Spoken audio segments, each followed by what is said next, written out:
Hello everyone, welcome to only IAS और स्वागत है आपका प्लेसेस इन न्यूज़ के सेशन में। इस हफ्ते जो भी चीज़ें न्यूज़ में रही उसे हम इस वीडियो में कवर करेंगे। सबसे पहले आपको वर्ल्ड मैप दिख रहा है, इसमें किन रीजन्स पे हम फोकस करेंगे इसके बारे में बात करने से पहले आपसे दो क्वेश्चंस। पहले मुझे ये बताइए कि इनमें से कौन से स्टेट्स इंडिया के भूटान के साथ बाउंड्री शेयर करते हैं। नाम तो याद होगा आपको भूटान का, ज्योग्राफी भी इतनी याद होगी, लेकिन ऐसे क्वेश्चंस पूछे जा सकते हैं। सिक्किम, वेस्ट बंगाल, असम और अरुणाचल प्रदेश, इनमें से कौन सा करेक्ट आंसर है? ये आपके पास कोड है 1 and 2 only, 2 and 3 only, 1, 3 and 4 और 1, 2, 3, 4, यानी सारे के सारे इनमें से कौन से भूटान के साथ बाउंड्री शेयर करते हैं। जब भी आप ऐसा इमेजिन करो, याद रखो आपको ध्यान रखना है चिकन नेक कहाँ पर है। ठीक है, चिकन नेक यानी सिलीगुड़ी कॉरिडोर, उसके आसपास कौन से स्टेट है, भूटान कहाँ पे सिचुएटेड है, उसके साथ किसकी बाउंड्री लगेगी। Right, easy question. I hope आप थोड़ा सा दिमाग लगाओ तो आंसर कर पाओगे। अगला question, which of the following statements are regarding aurora lights के बारे में सही है? These lights are commonly observe near earth geographical north and south poles. These are called aurora australis near the north pole and borealis near south pole. This phenomenon occurs in the mesosphere layer of atmosphere. 1, 2 only, all 3 or none. Again एक basic सा question है, I hope आपको answer पता होगा। Comment section में लिखिए और check करिए कि आपका नॉलेज लेवल क्या है। अगर गलत होगा तो आपको सही पता लग जाएगा। तो आइए देखते हैं पहली न्यूज़ क्या है। पहली न्यूज़ है लद्दाख से। लद्दाख में देखा गया रेड ऑरोरा। कुछ इस तरह आपको ऑरोरा दिखाई देता है, रेड ऑरोरा कुछ ऐसा दिखता है और ये आपको लद्दाख में देखा गया। अब ये जो लद्दाख में देखा गया, ये कहाँ से देखा गया? तो लद्दाख में कुछ ऑब्जर्वेटरीज हैं जहाँ से स्पॉट किया गया। न्यूज़ में ऑरोरा इसलिए भी था कि रिसेंटली एक और देश में ऑरोरा विजिबल हुआ रिसेंटली, जो आज तक कभी नहीं हुआ था। वो था बल्गेरिया में। बल्गेरिया एक कंट्री है जो यूरोप में सिचुएटेड है और बल्गेरिया की हम लोकेशन देख लेते हैं एक बार। ये रहा बल्गेरिया, ब्लैक सी के बिल्कुल पास, बाउंड्री लगती है इसकी ब्लैक सी से। मेडिटेरेनियन सी में जब जाएंगे तो यहाँ पर बल्गेरिया कंट्री है। इस बल्गेरिया में रिसेंटली अराउंड पिछले हफ्ते ही 7 या 8 तारीखों के आसपास यहाँ पर ऑरोरा देखा गया था। ऑरोरा जनरली क्या होती है? इन्हें हम नॉर्दर्न लाइट्स भी कहते हैं। ऑरोरा कुछ इस तरह की होती है जहाँ पर जो सोलर विंड्स हैं, जो सोलर पार्टिकल्स हैं, जब वो अर्थ के मैग्नेटिक फोर्स के साथ टकराते हैं तो उनकी वजह से एक लाइट सी क्रिएट होती है जिसे हम कहते हैं ऑरोरा। और जनरली ये पोलर रीजन में होती है। जितने इक्वेटर के पास आओगे उतना आपको नहीं दिखाई देगा, ये पोलर रीजन्स में ही हुआ करती है। तो इसलिए जनरली इंडिया अर्थ के दोनों पोल्स पर, यानी ऊपर नीचे आपको देखने को मिलती है। और ऊपर होता है ऑरोरा बोरियालिस, नीचे ऑरोरा ऑस्ट्रेलियास। यहाँ पर आपको ऑस्ट्रेलिया से, चिले से, इस रीजन से दिखाई देगी। जब ऊपर वाला हिस्सा है तो ये आपको अलास्का से दिखाई देगा, या ऑब्वियसली आप तो आर्कटिक अंटार्कटिक आइसलैंड से भी दिखता है। ये जो नॉर्वे है वहाँ से दिखाई देगा, ग्रीनलैंड से दिखाई देगा। तो ये रियलिटी है कि ये दो तरह के होते हैं जो आपको पोलर रीजन में दिखते हैं। लेकिन लद्दाख से देखा गया। लद्दाख से क्यों देखा गया? क्योंकि लद्दाख में ऑब्जर्वेटरी है। उन ऑब्जर्वेटरीज का नाम क्या है? तो हानले और मेराक, 2 ऑब्जर्वेटरीज हैं जिन्होंने फोटोग्राफ्स खींची जहाँ पर एक रेड ऑरोरा दिखाई दिया। तो ये क्योंकि पार्टिकल्स होते हैं, जब अर्थ के मैग्नेटिक फील्ड के साथ टच में आते हैं तब आपको ऐसा आसमान दिखता है। काफ़ी एक खूबसूरत इवेंट होता है। काफ़ी लोग आइसलैंड जाते हैं, काफ़ी लोग ऑस्ट्रेलिया जाते हैं, काफ़ी लोग जाते हैं अलास्का, ताकि इन सब को देखा जा सके, फिनोमेना देखा जा सके। काफ़ी खूबसूरत फिनोमेना है। कहाँ देखा गया? लद्दाख में, ऑब्जर्वेटरीज के थ्रू। और इससे पहले कहाँ देखा गया था? बल्गेरिया में। बल्गेरिया कहाँ पर है? यूरोप में। हालांकि ये जो ऐसी कंट्री है जहाँ पे ईस्टर्न यूरोप का पार्ट कह सकते हैं इसको हम, वेस्टर्न यूरोप का पार्ट नहीं है। इस कंट्री के ऊपर आरोप बहुत लगता है कि गुंडागर्दी बहुत होती है यहाँ। थोड़ा जैसे हम कहते हैं ना, इंडिया वाला हिसाब है। अगर आपको मैप और ढंग से याद करना है तो देखते हैं मैपिंग का सिचुएशन क्या आपका। ये कौन सी कंट्री है मुझे बताइए? ये वाली कंट्री कौन सी है? क्या ये टर्की है? ये पूरी एक कंट्री यहाँ से यहाँ तक जो आपको दिख रही है ये टर्की है। ठीक है, ये आपको ग्रीस है इस साइड वाली, फिर रोमानिया इसके साइड में है, और ये वाली कंट्री रोमानिया। ये बल्गेरिया की बात है जहाँ पर ऑरोरा देखी गई। तो बल्गेरिया कहाँ लोकेटेड है? टर्की से आप जाओगे तो आपको पहले बल्गेरिया मिलेगी, इधर ग्रीस मिलेगा, ऊपर इसके रोमानिया है। तो ये रीजन है आपके यूरोप का, ब्लैक सी के आसपास। इसमें मुझे बताइए यूक्रेन कहाँ पर है? यूक्रेन भी इसी रीजन में कहीं पर है। बताइए यूक्रेन कहाँ पर है? यूक्रेन ये रहा भाई। तो ये जो लोकेशंस आपको इस तरह से याद करनी चाहिए कि भाई कहाँ पर कौन सी कंट्री लोकेटेड है, ताकि आप उसको हिसाब से प्रिपेयर कर पाएँ। एक मैप में पूरा यूरोप ना सही तो ब्लैक सी के आसपास की कंट्रीज आप कवर कर ही लो। अब ज़रा देखते हैं, ये ब्लैक सी यानी ये वाला जो रीजन है, ये ब्लैक सी, इसके आसपास की बाउंड्री देख लेते हैं। ये बड़ी सी कंट्री तो पक्का पता है हमें, रशिया है। ठीक है, अब गौर करेंगे, ये रशिया हो गई। रशिया के जस्ट नीचे जहाँ पे युद्ध की स्थिति है यूक्रेन है, और यूक्रेन के साइड में ये रहा मोल्डोवा, और मोल्डोवा के साइड में आपका रोमानिया, रोमानिया के नीचे बुल्गारिया, बुल्गारिया के नीचे ग्रीस, और इसके साथ जो बाउंड्री लगी थी वो थी टर्की की। ये रहा वो रीजन, ये रहा ब्लैक सी। अब यहाँ एक चीज़ समझ लो, यहाँ पर ये रिवर आपको जाती हुई दिख रही है और यहाँ डॉनवे जाती दिख रही है। यहाँ पर एक नया रूट बनाया गया था ताकि यूक्रेन को बिना ब्लैक सी का इस्तेमाल किए अपना जो एक्सपोर्ट करना है ग्रेन्स वो इस नदी के सहारे वो कर पाए। ये रोमानिया से निकला था ये रूट। ऊपर निप्रो रिवर है, इधर डॉनबी रिवर है। तो जो इंपॉर्टेंट रिवर है ब्लैक सी के आसपास भी ये भी याद रखिए, इस साइड रशिया है, ये रहा जॉर्जिया, नीचे तो आपका टर्की आ गया, ग्रीस, बल्गेरिया, रोमानिया, और आपके इसके बाद यहाँ पर जैसे मैंने आपको पहले बताया यहाँ हो जाता है। तो ब्लैक सी के आसपास जो विवाद है यूक्रेन को लेकर, इसलिए आपको बाउंड्रीज क्लियर होनी चाहिए कि कौन कौन सी कंट्रीज ब्लैक सी के बाउंड्रीज को टच करती है। क्या बल्गेरिया टच करती है, क्या ग्रीस टच करता है, ग्रीस टच नहीं करता है, रशिया टच करता है या नहीं करता, यूक्रेन करता है नहीं करता, ऐसे क्वेश्चन आपसे पूछे जा सकते हैं। सीरिया की बाउंड्री टच होती है नहीं थी ब्लैक सी से। जो भी ब्लैक सी के रीजन के आसपास की कंट्री है उनकी लिस्टिंग आपको पता होनी चाहिए। रोमानिया की बाउंड्री टच होती है या नहीं होती है, तो बिल्कुल होती है। आप मुझे बताइए क्या मोल्डोवा की बाउंड्री, मोल्डोवा एक देश है छोटा सा इस रीजन में, क्या मोल्डोवा की बाउंड्री ब्लैक सी से टच हो रही है? मैप्स ऐसे कवर करेंगे तो चीज़ें याद रहेगी। अब दोबारा आते हैं टॉपिक पे जो हम डिस्कस कर रहे थे, विच वॉज अबाउट लद्दाख, जहाँ रेड ऑरोरा देखा गया। 2 ऑब्जर्वेटरी का नाम मैंने बताया था, हैनले और दूसरा कौन सा था, मेराक। ठीक है, तो हैनले, मेराक, ये 2 नाम याद रखिए। कहाँ पर है ये ऑब्जर्वेटरीज हैं? लद्दाख में। और क्योंकि लद्दाख का एटमॉस्फेयर इतना साफ रहता है, वहाँ प्रदूषण की लेवल थोड़ा कम है, तो इसलिए बहुत ही ज़्यादा एक सही जगह इन चीज़ों को देखने के लिए। इससे पहले ऐसा ही फिनोमेना ऑरोरा का कहाँ देखा गया? तो बल्गेरिया में। बल्गेरिया कहाँ पर है? यूरोप में है, जो आपका ब्लैक सी है उसके पास। तो ये रीजन हमने कवर कर लिया। अगला टॉपिक रिलेटेड है किससे? भूटान से। जब हम भूटान की बात करेंगे तो भूटान की सबसे इंपॉर्टेंट बात क्या है कि भूटान एक, जो बाकी के दुनिया के देश हैं वो ग्रीन हाउस एमिट करते हैं, वो कहते हैं हमें ग्रीन हाउस एमिशन को कम करना है। भूटान जो ऑलरेडी है वो धरती पे ग्रीन हाउस बढ़ाता नहीं है बल्कि सोखता है, क्योंकि इतने सारे जंगल हैं और बहुत कम उत्सर्जन है। Rather than emitting green house वो ऑब्जॉर्व करता है। तो जब भूटान की प्राकृतिक अच्छी बात है ये, और भूटान ग्रॉस हैप्पीनेस इंडेक्स में विश्वास रखता है, यानी लोग जीडीपी पे फोकस करते हैं। ये कहता है कि हम उसमें नहीं, हम मानते हैं कि लोग कितने खुश हैं, और दुनिया की सबसे खुश कंट्री गिनी जाती है जीएनआई के जो हैप्पीनेस इंडेक्स है उसके हिसाब से। इनके इंडेक्स के हिसाब से इनका जो मानना है उसमें स्पिरिचुअलिटी एक बड़ा इंपॉर्टेंट पार्ट है कि आप कितने खुश हैं, आप कितने अपने स्पिरिचुअल जो आपकी रियलिटी है उसके साथ कितने संतुष्ट हैं। केवल कैपिटल गुड्स या केवल जो आपके पास सॉफ्टवेयर है इस पर नहीं, आप कितना खुद से संतुष्ट है, इसका एक पार्ट होता है। तो एक कल्चरली एनवायरमेंटली बहुत ही अच्छी कंट्री है भूटान। और भूटान के साथ एक खास बात और है जो हमने पहले भी डिस्कस करी हुई है पिछले हफ्तों में, कि भूटान इंडिया का बहुत क्लोज दोस्त है, और इंडिया के अलावा इकलौती ऐसी कंट्री है जिसने अभी तक बेल्ट एंड रोड इनिशिएटिव जो चाइना का है उसको ज्वाइन नहीं किया है, और चाइना की कोई यहाँ पर एम्बेसी भी नहीं है। पिछले हफ्ते हमने इन सबको डिटेल में कवर किया था। लेकिन भूटान के साथ इंडिया एक ट्रांजिट रूट और डेवलप कर रहा है, उसको ध्यान में रखते हुए आज हम डिस्कस करेंगे। ज़्यादा डिटेल अगर आपको करना है ना इसका, तो पिछले हफ्ते भी हम कर चुके इसके बारे में डिस्कशन लगातार 2 हफ्तों से। तो इस हफ्ते हम पूरी डिटेल में नहीं जाएंगे, थोड़ा सा इसको ब्रीफ रखते हैं, क्योंकि आप पिछले 2 हफ्तों से कर ही रहे हो, आपको मिल जाएगा वहाँ पर। तो भूटान पहली बात BRI का पार्ट नहीं है। भूटान के साथ दिक्कतें ये है कि भूटान एक इम्पॉर्टेंटली लैंड लॉक कंट्री है, इंडिया चाइना के बीच में फंसी हुई है, एक बफर स्टेट है। बफर स्टेट मतलब 2 देशों के बीच का हिस्सा जो बफर की तरह काम कर रहा है। और क्योंकि ये चाइना और इंडिया के बीच में पिसा हुआ है और इंडिया के बहुत ज़्यादा क्लोज है, इसे हमेशा से डर लगता था चाइना इसके ऊपर कब्जा ना कर ले।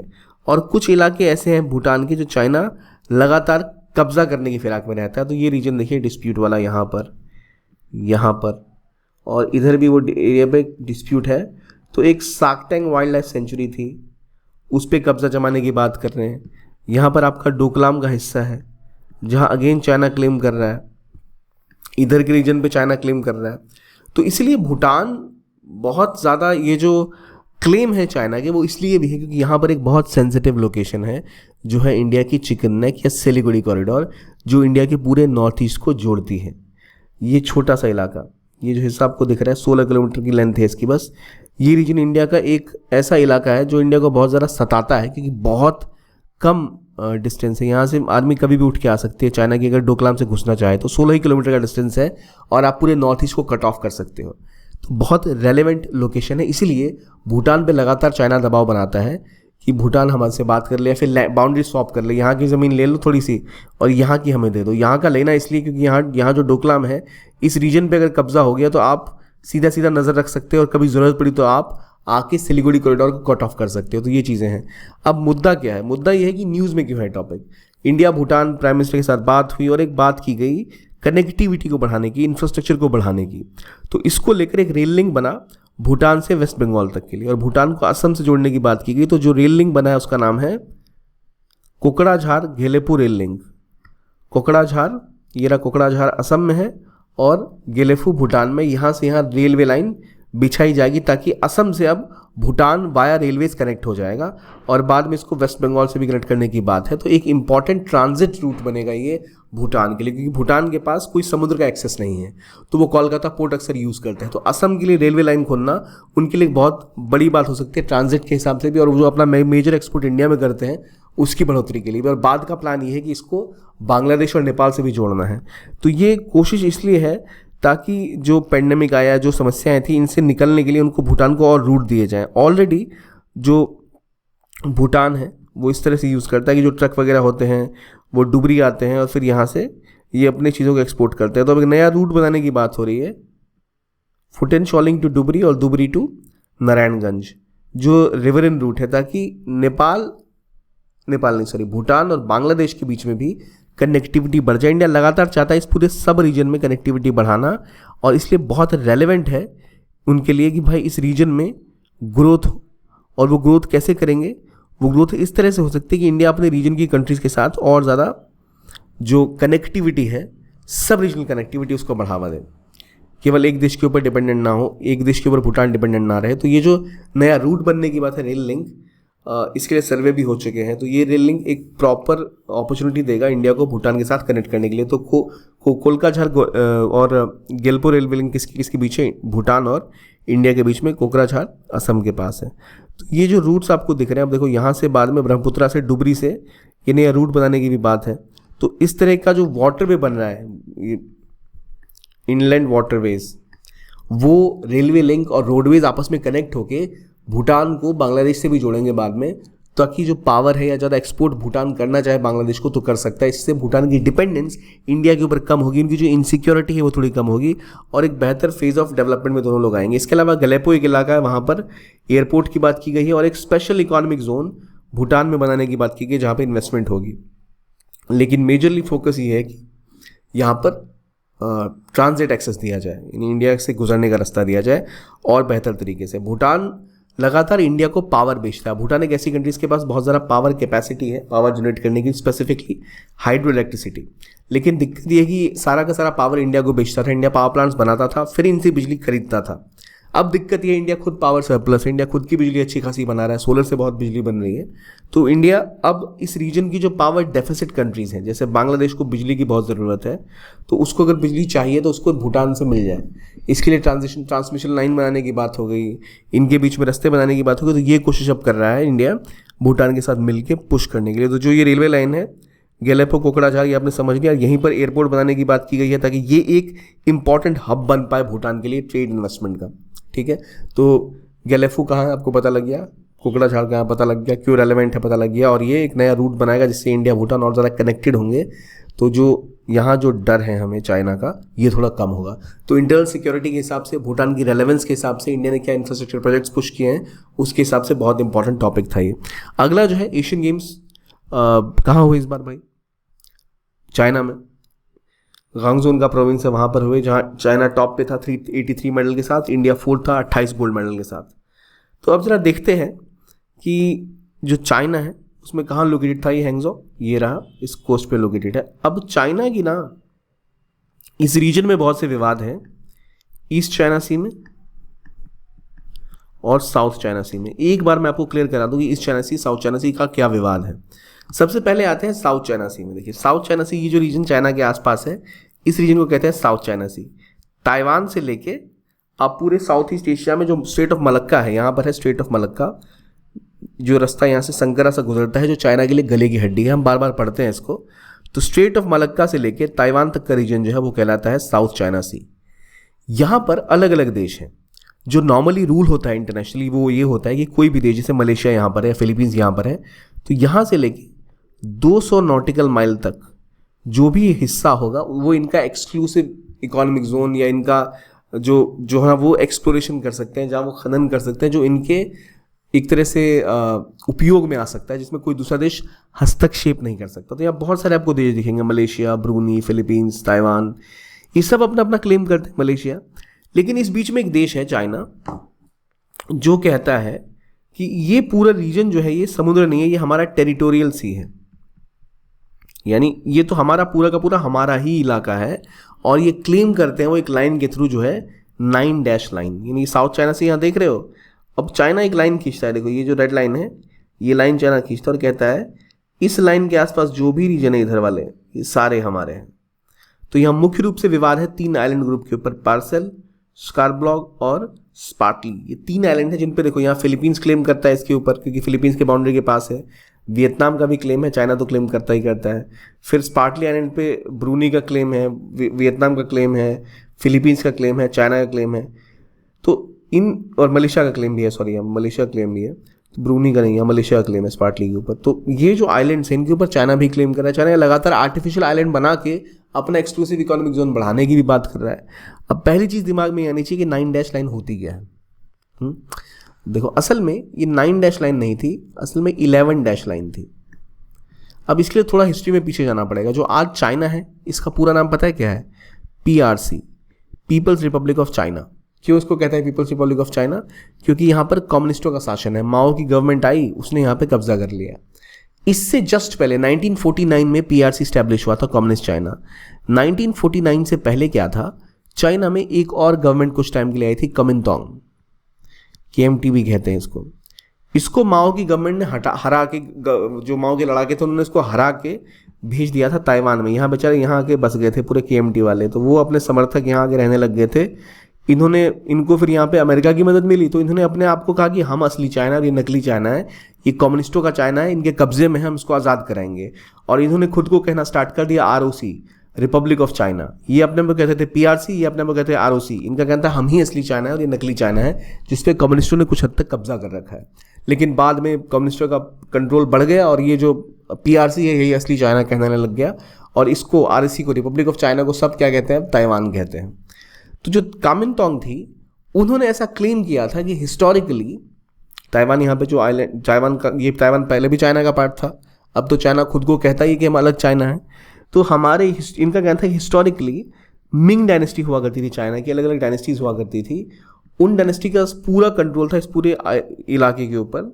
और जो पार्सेल आइलैंड हैं, जो स्पार्टली आइलैंड्स हैं, इनका कहना है हिस्टोरिकली हमारे आइलैंड्स थे, तो इन रीजन्स पे हमारा कंट्रोल पहले से था, तो ये हमारा एरिया है। एक व्यक्ति थे जोग्राफर यांग, उन्होंने बोला था कि ये पूरा का पूरा जो इलाका है ये हमारा इलाका है। यहाँ आपको क्लियरली मिलेगा कि ये हमारा इलाका है और ये हमारी ब्लू नेशनल सॉइल है।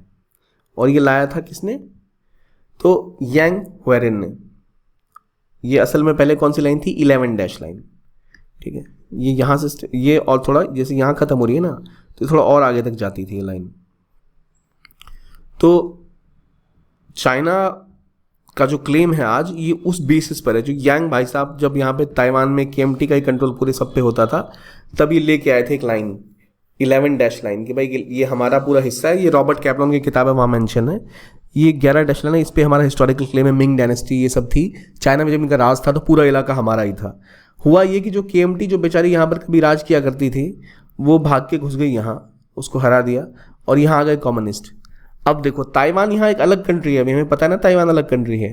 तो ये असल में क्लेम यहाँ था कि जब इस पे राजशाही हुआ करती तो पूरा रीजन इनका हुआ करता था। अब चाइना का कहना है कि ताइवान हमारा है, ताइवान तो हमारा ही पार्ट है, हम तो हम हैं ही, और उस हिसाब से जो पूरा रीजन है ये पूरा का पूरा हमारा है। 9 डैश लाइन जो थी उसके आसपास जो भी रीजन है समुद्र में वो सब हमारे हैं।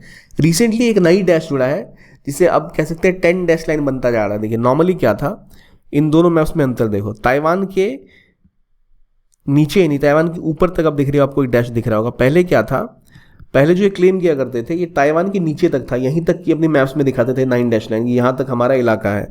अब जो 2023 में इन्होंने चीज़ों को अपडेट कर दिया है। अब अपडेट करके क्या कर दिया, ताइवान के ऊपर तक यहाँ एक और डैश जोड़ दिया है, तो ये हो गया 10 डैश लाइन। पहले जो डैश लाइन थी ना उसमें यहाँ पर एक और डैश था, लेकिन जब कम्युनिस्ट चाइना थी, कम्युनिस्ट वियतनाम था, तो इन्होंने इसके ऊपर क्लेम छोड़ दिया था, तो ये 9 डैश लाइन बन गई थी और ऊपर का क्लेम नहीं किया हुआ था। अब अचानक यहाँ से जोड़ के और क्लेम बढ़ा दिया, तो चाइना अपना क्लेम बढ़ाता जा रहा है साउथ चाइना सी में।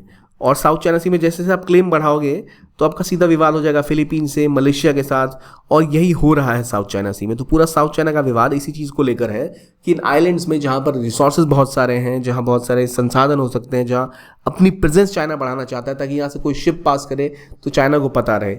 एक और इसके पीछे मेन वजह ये है कि यहाँ जो देख रहे हो ना, इसे पर्ल रिवर डेल्टा का रीजन कहते हैं। हांगकांग, मकाओ, सारे इंपॉर्टेंट जो इलाके हैं यहीं पर है जो चाइना के, जहाँ मेनली व्यापार उनका मैक्सिमम होता है, जहाँ मैन्युफैक्चरिंग हब्स हैं, जहाँ से सब कुछ खिसकता है जाता है, तो इसलिए उसकी सेफ्टी भी चाहते हैं। इसलिए चाइना साउथ चाइना सी के ऊपर हमेशा कब्जा जमाने के फिराक में रहता है कि भाई पूरा का पूरा साउथ चाइना सी ही हमारा है, यहाँ हमारे पास पूरा कंट्रोल होना चाहिए, बाकी सबके क्लेम बेमानी है, हिस्टोरिकली हमारा कब्जा यहाँ पर रहा है। ठीक है, तो ये पूरा का पूरा एरिया वो क्लेम करते हैं। ताइवान को तो क्लेम करते ही करते हैं, ताइवान के साथ जो ताइवान की हिस्ट्री से रिलेटेड क्लेम है इस पूरे रीजन का वो भी क्लेम करते हैं।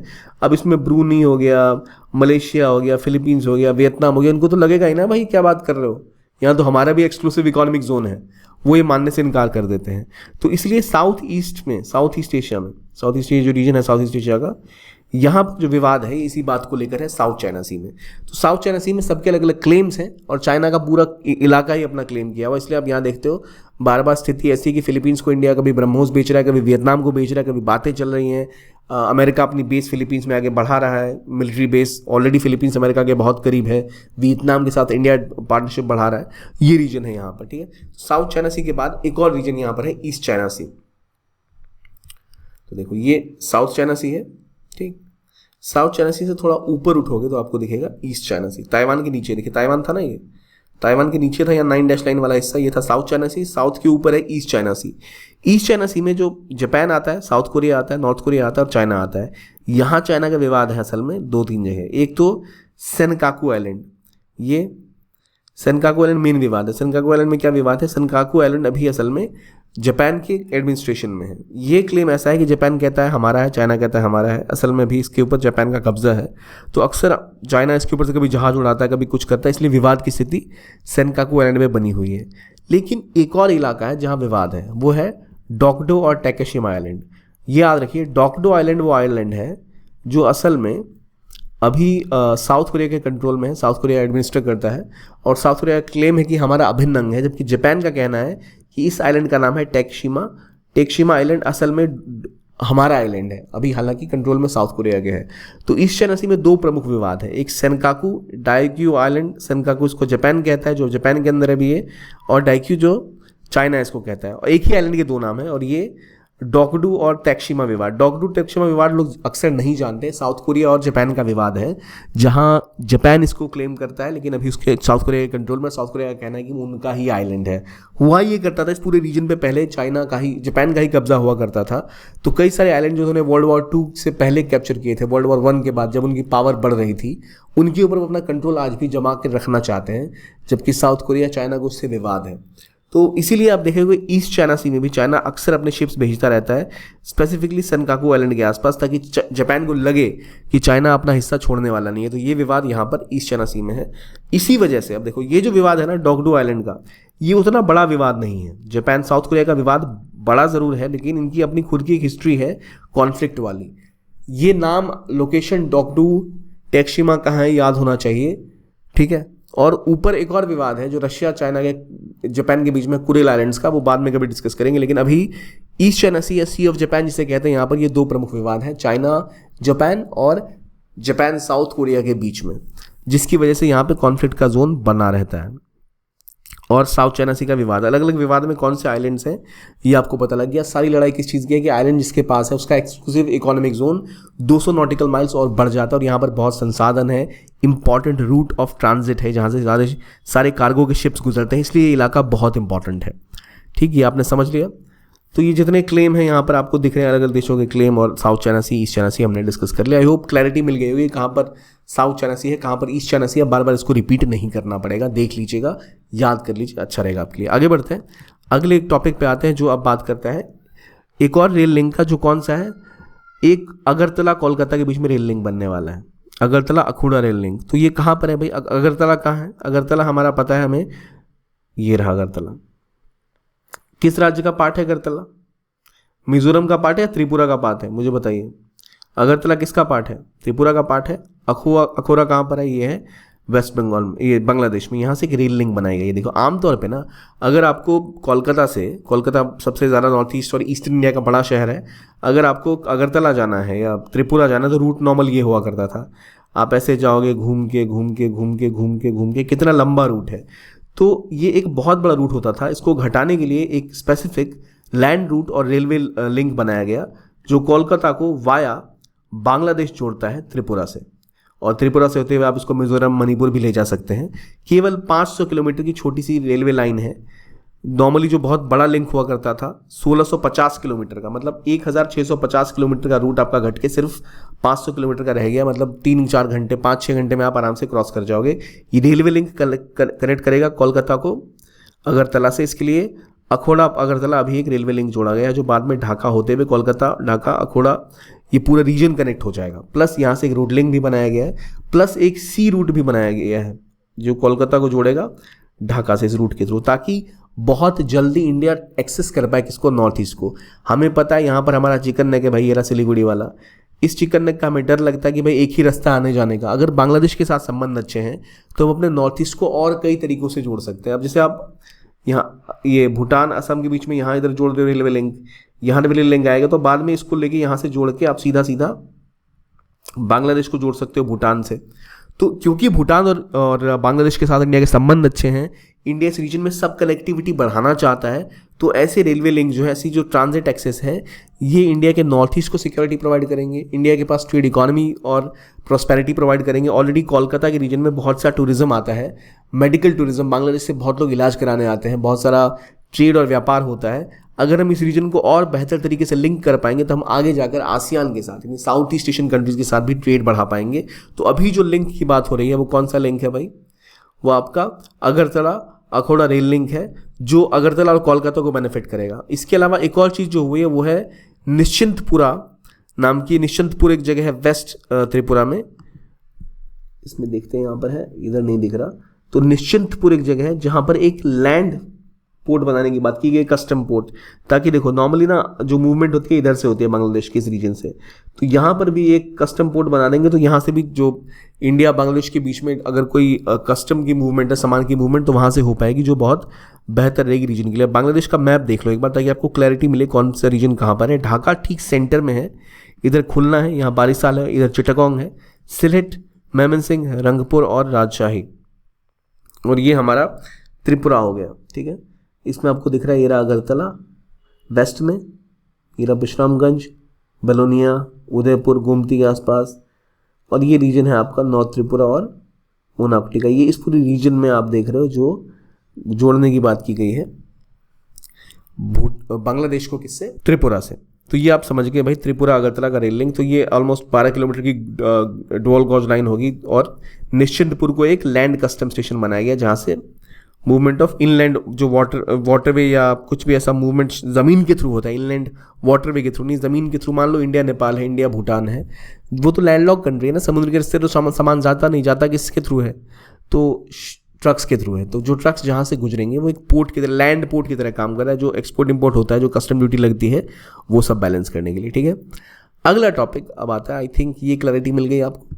Next topic is about Iceland. Iceland कहाँ पर है भाई? यहाँ पर लोकेटेड आइसलैंड। ये जो मिड एटलांटिक रिज है, यहाँ से गुजर रही है, दिख रही है आपको? ये अलग अलग प्लेट्स हैं, यहाँ 2 प्लेट्स डाइवर्जेंट प्लेट्स है, इधर की तरफ खिसक रही है, एक प्लेट इधर की तरफ खिसक रही है। ठीक है, ये 2 प्लेट्स खिसकती, इधर वाली खिसक रही है यूरेशियन प्लेट, इधर है नॉर्थ अमेरिकन प्लेट, और इस प्लेट, दोनों खिसकती हुई प्लेट के बीच में एक मिड एटलांटिक रिज है, पहाड़ों की श्रृंखला जो समुद्र के नीचे नीचे गुजरती है। और ये पूरा रीजन काफ़ी ज़्यादा वॉल्केनिकली एक्टिव है, वॉल्केन काफ़ी ज़्यादा यहाँ पर, प्लस यहाँ अर्थक्वेक बहुत ज़्यादा आते हैं। तो अभी रिसेंटली आइसलैंड में लगभग 800 से भी ज़्यादा अर्थक्वेक आए हैं, मोर देन 800। तो इतने ज़्यादा अर्थक्वेक आए कि वहाँ ऑलरेडी 35 वॉल्केनोज अभी एक्टिव हैं आइसलैंड में। वहाँ वॉल्केनिक एक्टिविटी और बढ़ने की संभावना है। और जो उनकी राजधानी है रेकजाविक, यहाँ ग्रिंदावे का गाँव है, जहाँ पर इनको ये उम्मीद है कि और ज़्यादा जो है वॉल्केनिक इरप्शन बढ़ेगा, इसीलिए यहाँ स्टेट ऑफ इमरजेंसी आ चुकी है। और रेकजाविक का जो इलाका है, जो इनकी कैपिटल है आइसलैंड का, वहाँ भी एक अलर्ट का सिस्टम आ गया है, क्योंकि इन्हें लग रहा है कि अब और ज़्यादा एक वॉल्केनिक इरप्शन बहुत बड़ा हो सकता है, क्योंकि अर्थक्वेक बहुत ज़्यादा हो रहे हैं। तो क्यों इतने अर्थक्वेक होते हैं, क्यों इतनी तबाही मचती है? क्योंकि ये एक ऐसी जगह है जहाँ पर 2 डाइवर्जेंट जो प्लेट से इंटरेक्ट करते हैं उसके बीच में देखो एक यही देश है जो यहाँ पर है, असल में यूरोपियन कंट्री है आइसलैंड। तो ये आपको यहाँ पे दिखता है और ये मिड अटलांटिक रीज भी यहाँ पर है, तो इसलिए यहाँ पर अर्थक्वेक बहुत ज़्यादा आते हैं। और क्योंकि पॉपुलेशन बहुत कम है, 3,20,000 या 3,60,000 70,000 ऐसे कुछ है, 4 लाख से कम पॉपुलेशन है आइसलैंड की पूरी, तो इसलिए यहाँ आपको भूकंप ज़रा आते दिखेंगे। जहाँ भी दो प्लेट्स हैं ये डाइवर्जेंट प्लेट्स हैं, कई जगह प्लेट्स कन्वर्ज करते हैं, जैसे इंडियन और यूरेशियन प्लेट को देख लो, यहाँ हिमालय बना हुआ है तो यहाँ आपको नेपाल के आसपास भूकंप बहुत आएगा। ये आप देख लो यहाँ अफगानिस्तान में भूकंप बहुत आएगा, पाकिस्तान के इस रीजन में भूकंप बहुत आएगा। जहाँ भी प्लेट्स बाउंड्रीज आती हैं, चाहे वो कन्वर्ज करें या डाइवर्ज करें, वहाँ पर बहुत भूकंप की संभावना होती है, इसलिए यहाँ अभी लगातार भूकंप आ रहे हैं। आप जापान के आसपास भी देख लो, वहाँ भी आपको वो दिखेगा प्लेट बाउंड्रीज, तो वहाँ भी इतने ज़्यादा भूकंप आते हैं। तो ये चक्कर में यहाँ पर भूकंप की संभावना है। आइलैंड यहाँ इन्होंने अपने आप को एक इमरजेंसी डिक्लेयर कर दिया, कहाँ, आइसलैंड में। आइसलैंड कहाँ लोकेटेड है, मिड अटलांटिक रिज किस देश के बीच से गुजरता है, तो आइसलैंड से। ये आपको लोकेशन का पता भी यहाँ से लग गया। आगे जो एक न्यूज़ है 2 सिटीज़ के बारे में, यूनेस्को ने 2 राज्यों को, इंडिया के 2 शहरों को अपने एक तरह के हेरिटेज सिटीज़ में ऐड किया है। एक ग्वालियर को सिटी ऑफ म्यूज़िक बोला गया है, क्योंकि यहाँ जो म्यूज़िक और घराने होते थे उसको ध्यान में रखते हुए इसे सिटी ऑफ म्यूज़िक में ऐड किया गया है, क्योंकि बहुत सारा म्यूजिकल ट्रेडिशन है। ग्वालियर कहाँ पर है भाई, ये रहा ग्वालियर, मध्य प्रदेश में सिचुएटेड है ग्वालियर, या उत्तर प्रदेश में सिचुएटेड है, मुझे बताइए। तो असल में मध्य प्रदेश में सिचुएटेड है ग्वालियर। ग्वालियर में जो इम्पोर्टेंट रीजन है, इसकी एक हिस्ट्री रही है और इसे ऐड किया गया as a city of music. एक और स्टेट को ऐड किया गया है as a city of books, libraries या लिटरेचर, वो है कोझिकोडे इज इन केरला। यहाँ लगभग 500 से भी ज़्यादा लाइब्रेरीज हैं और एक बहुत पुराना लिटरेरी कल्चर है। इसको रिकॉग्नाइज करते हुए यूनेस्को ने इनको ऐड किया है अपनी सिटी ऑफ लिटरेचर में। कोझिकोडे फॉर लिटरेचर सिटी और Gwalior for the city of music. अब देखो ग्वालियर की जब मैं बात करूँ तो ग्वालियर की खास बात यह कि ग्वालियर वो शहर है जो एक गायक का नाम सबको पता होता है, वो ग्वालियर से ही आए थे, तानसेन असल में पहले ग्वालियर के ही कोर्ट पोएट हुआ करते थे। तो ग्वालियर खुद एक ऐतिहासिक शहर है पूरा का पूरा, मान सिंह के टाइम से भी, तो काफ़ी ज़्यादा ये ग्वालियर घराना काफ़ी प्रचलित है। और कोझिकोडे जो सिटी है केरला की, वहाँ पे पब्लिक लाइब्रेरी का कल्चर है, लोग अक्सर लाइब्रेरीज बनाते हैं, यूज़ करते हैं, जो इसको एक विशेष दर्जा देता है दुनिया में। तो जो ग्वालियर की बात करूँ तो यहाँ पे ख़ास बात ये रही है कि जो ख्याल है, सॉफ्ट म्यूज़िक टाइप में, क्लासिकल म्यूज़िक में, इसमें अलग अलग घराने होते हैं, उसमें ख्याल का इस्तेमाल यहीं से स्टार्ट हुआ और मुगल पीरियड में भी काफ़ी ग्रोथ देखी गई। अब मैं बता रहा हूँ, तानसेन जब यहाँ से आते हैं तो हमें पता है कितना ज़्यादा प्रचलित यहाँ पे संगीत और राग को डेवलप करने का सिस्टम रहा होगा, इसलिए इनकी खुद की हिस्ट्री रही है। तो ग्वालियर के पहले म्यूजिशियन थे तानसेन, बाद में इन्होंने अकबर की कोर्ट को ज्वाइन कर लिया था। इसके अलावा बंगश घराना हो गया, उस्ताद हाफिज़ अली खान, ये सारे कुछ फेमस म्यूजिशियंस हैं ग्वालियर के। ऐसे कई और म्यूजिशियंस हैं, we are not focusing on that, we are focusing on the location which is of Gwalior, कहाँ पर है और क्या इसकी हिस्टोरिकल लिंकेज रही है, ताकि आपको छूटे ना कुछ इंपॉर्टेंट जो नोटेबल नाम्स है, जैसे हद्दू सिंह या फिर इनायत हुसैन खान, आपको विष्णु दिगंबर पालस्कर, ये काफ़ी फेमस इस घराने की म्यूजिशियन। इतने नाम आपको याद नहीं करने, but for the seek of reference मैंने ऐड कर दिया है, अगर आप चाहे तो देख सकते हैं। तो ये बात हो गई ग्वालियर की और कोझिकोडे में फॉर लिटरेचर। तो ये था आज का डिस्कशन। अगर आपको उसका PDF चाहिए तो आप हमारा टेलीग्राम चैनल ज्वाइन कर सकते हैं। आज हमने डिस्कस किया किन किन चीज़ों के बारे में। मैं आपको अगर वर्ल्ड मैप खोल के दूँ तो आपको पता है आइसलैंड कहाँ पर है, ये रहा आइसलैंड। बल्गेरिया कहाँ पर है, ठीक है, किधर है बल्गेरिया, इधर। ग्रीस कहाँ पर है, टर्की कहाँ पर है, कौन सा लोकेशन ब्लैक सी का है, यूक्रेन कहाँ है, रशिया कहाँ है, इंडिया में सिटी ऑफ लिटरेचर कहाँ पर है, ये सब आपको क्लियर हो गया होगा। तो इस वीडियो के लिए इतना ही। देखने के लिए बहुत बहुत धन्यवाद। कीप ऑन वॉचिंग ज्ञान, keep on watching only IAS and have a nice day. Bye bye.